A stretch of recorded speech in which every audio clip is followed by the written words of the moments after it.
Hi, I'm Leila Tuazon. This is my CCBC ID number TU1075134. This is my ID. Our topic is about process of assessment. Our introduction. Assessment is a constant cycle of improvement.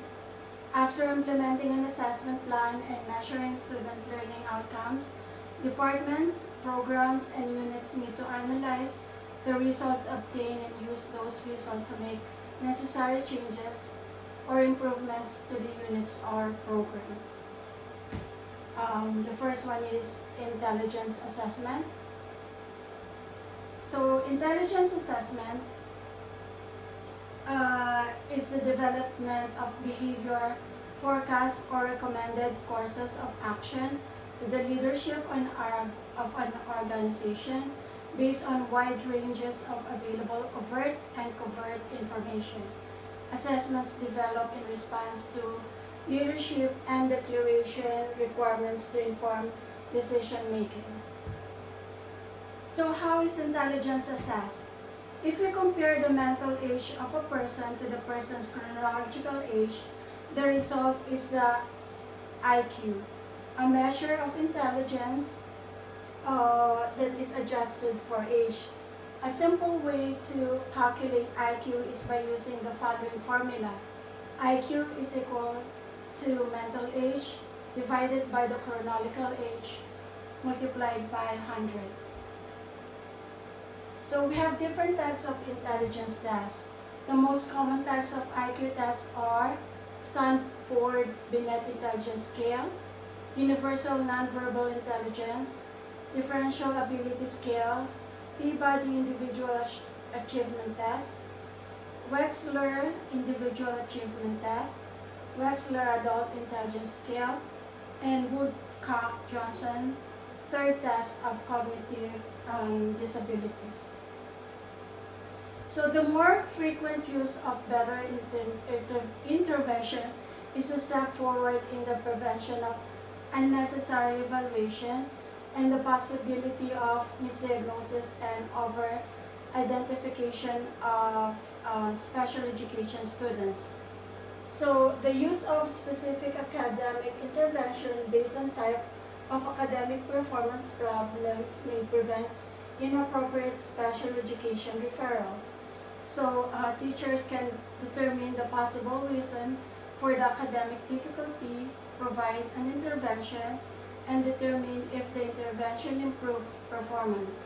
So Halgren and Clarizo in 1993 found that 30% of students in special education were either reclassified or terminated from special education. This indicates a need for more specific identification of the learning or behavioral problems through referral and initial assessment. Next is academic performance. So we have three-tier model have been effectively employed for both academic and behavioral interventions. This model illustrates that all children's progress in core academic subjects should be monitored routinely.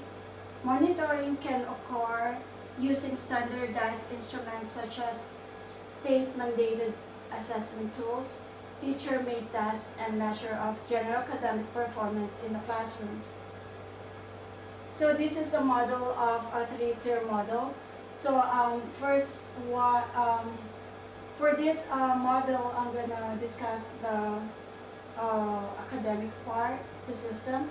So intensive individual interventions is 5 to 10%, and targeted group interventions is 10 to 15%, and universal interventions is 75 to 85%.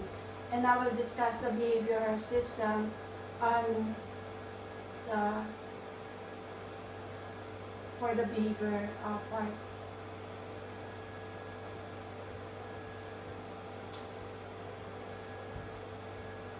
So language assessment. So language assessment is the process of using language tests to accomplish particular jobs in language classrooms and programs. In language assessment, we first gather information in a systematic way with the help of language testing tools. So we have ways to assess English language learners without resorting to tests. We use rubrics and performance criteria. So it says using rubrics and performance criteria is a great way to assess a variety of student work. Oral presentations or performances, nonverbal assessments, written assessment, and performance. Next is perceptual functioning. So visual information processing is the ability to interpret what is seen. It is a vision that directs action. A visual perceptual assessment takes 1 hour and is scheduled after the initial assessment.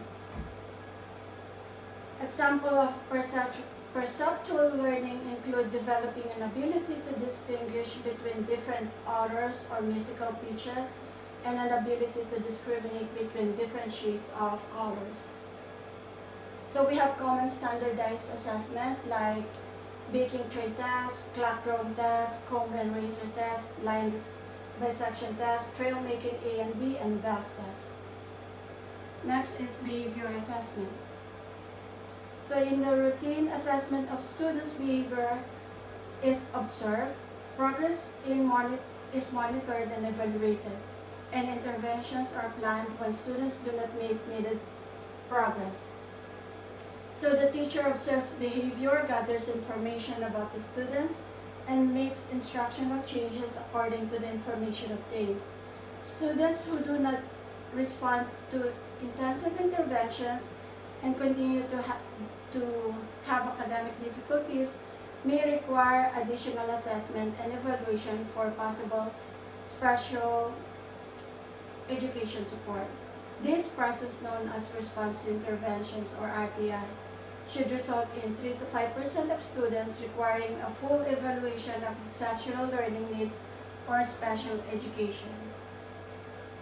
So some techniques for assessing behavior do not involve direct observation. These techniques include checklists, questionnaires, interviews, sociograms, and ecological assessment. These methods rely on input from others such as parents, teachers, or peers rather than on direct observation of behavior. When these indirect methods are used with direct observation, the teachers can plan effective behavioral intervention strategies. So again, I use the same three-tier model from the academic to behavior. So on the right side, we have 5 to 10% of intensive individual intervention, 10 to 15% targeted group interventions, and 75 to 85% universal interventions. Next is physical development. So infant and toddler physical development includes the physical and motor skills that emerge during the first 3 years of life. These skills and abilities affect connection with other people, objects, and the environment.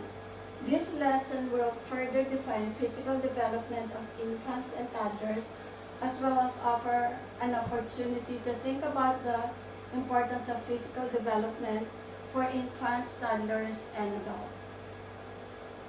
The Brigance Early Childhood Screen 3, Brigance 2013, is a system of assessment instruments designed to screen for both development risk and potential advanced development. The screening instrument is standardized and includes criterion reference items.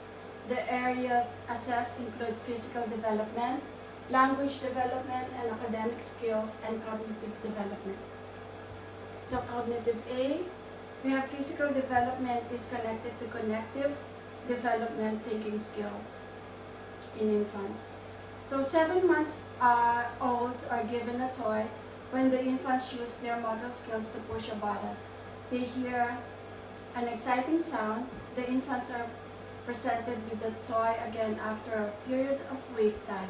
They immediately push the button repeatedly, suggesting that they learn how to perform an action to cause a sound. So there are many things you can do to help infants and toddlers develop physically in your program. So there's a lot of example here. So we have support infants' bodies and heads when you hold them. Help the infant see your face when you talk and play with her or him. Hold on to the infant's or toddler's feet and rotate them gently as she sings songs like The Wheels on the Bus. Provide many opportunities to practice and use new skills such as sitting up on your lap as you support an infant's neck and back between 4 to 6 months. Spend time together on the floor and provide tummy time. Place things nearby now for opportunities and chances for infants to reach for things. So create safe areas for infants to crawl around and explore. Offer teething rings, sucking toys, rattlers, and other things to reach and grab. Share toys with knobs and buttons. Introduce toddlers to stocking and connecting toys. Spend time with toddlers using four-wheel riding toys. So social and emotional functioning. So Achenbach and McConnell in 1989 and 1990, they developed a semi-structured interview and observation from the form to be used with the students aged 5 to 11. This interview assessed the student's feelings about school, family, and peers, as well as his or her affect or emotional functioning. The examiners provide with, in addition to the interview, an observation form to rate behaviors of and comments by the student observed during the interview. So SEL standard for elementary, middle, and high school is organized around 3 goals that take in all the aspects of SEL. The first goal is to develop self-awareness and self-management skills to achieve school and life success. The second goal is to use social awareness and interpersonal, example given is relationship, skills to establish and maintain positive relationship. And lastly, the third goal is to demonstrate decision-making skills and responsible behaviors in personal, school, and community context. The Devereux Student Strength Assessment and 4-item accompanying screener, the DESA-Mini, are behavior rating scales for elementary school age children K to 8, completed by parents or teachers.